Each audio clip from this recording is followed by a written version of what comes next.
वाराणसी में प्रति वर्ष की भांति इस वर्ष भी अनुराग मातृ सदन के प्रबंध निदेशक डॉक्टर स्वर्णलता सिंह की ओर से टीबी मरीजों को पोषण पोटली का वितरण किया जाएगा। डॉक्टर स्वर्णलता सिंह के द्वारा निक्षय मित्र बनकर सरकार की योजना टीबी मुक्त भारत को कामयाब बनाने के लिए कदम से कदम मिलाने का प्रयास कर रही हैं। साथ ही साथ हर वर्ष की तरह इस वर्ष भी अपने पैतृक आवास पिलखिनिया गाँव रोहनिया में 10 तारीख को यानी कि अक्षय नवमी पर गरीब कन्याओं के विवाह में योगदान मिशन शक्ति के तहत महिलाओं पर हो रहे अपराधों को रोकने के लिए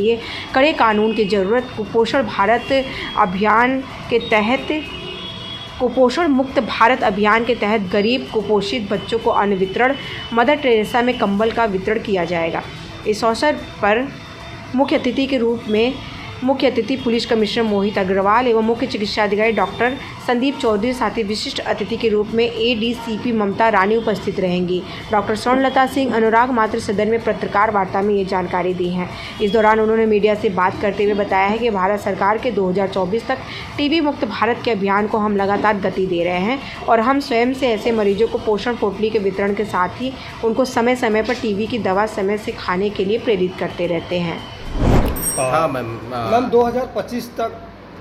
भारत सरकार ने कहा है कि टीबी मुक्त भारत बनाना है। उसको लेकर सरकारी प्रयास तो हो ही रहे हैं। आप किस स्तर से इस पर प्रयास कर रहे हैं और सरकार से किस तरह की उम्मीद कर रही हैं? हम लोग निक्षय मित्र बनकर पेशेंट के घर घर को हम लोग मॉनिटरिंग करके कितने पेशेंट वहाँ हैं, उनकी दवा हो रही है कि नहीं, हम लोग उसका पोषण पोटली प्रदान करके उनका इम्यूनिटी बढ़ाकर उनको टीबी को हटाने का माध्यम बना लिए हैं। उनका बहुत ज़्यादा इस पर पीपुल्स पार्टिसिपेशन पे प्रधानमंत्री का भी बहुत ध्यान है ताकि आगे का कार्यक्रम जल्दी से उनका हो सके कि 2025 में हटा दिया जाए। तो ढेर सारे मिशन मित्र बन गए हैं और बहुत लोग इस कोशिश में लगे हैं कि इम्यूनिटी बढ़ा ली जाए जिससे कि जितने 2025 में हम लोग टीबी को भगा सकें। मैम बड़ी वजह टीबी की होती है कि जो रेगुलर दवाइयाँ चलती हैं चाहे वो 6 महीने की हो, अभी हालिया एक दवाई निकली जो है 3 महीने की भी शायद अब टीबी मरीजों को दी जा रही।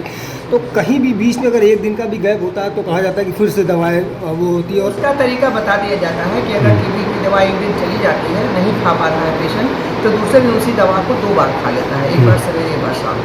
सबसे बड़ी बात यह है कि अगर आप छोड़ देते हैं टीबी की दवा तो फिर रेजिस्टेंट हो जाते हैं लोग और फिर उस पर टीबी की दवाई कार्य नहीं करती है। तो एक जो पेशेंट को ट्रीट करना बहुत मुश्किल हो जाता है, जिसके लिए सब लोग प्रयत्नशील है कि किसी तरह से दवा न छूटने पाए और मेरा लगातार इस पर प्रयत्नशील है और हर जगह मेरा ये ध्यान रहता है कि कहाँ दवा नहीं मिल रही है, कहाँ पेशेंट खाना नहीं खा रहे हैं। इस तरह से जो हमारा गोद दिया हुआ गाँव है उसमें मैंने करीब टीबी को हटा दिया।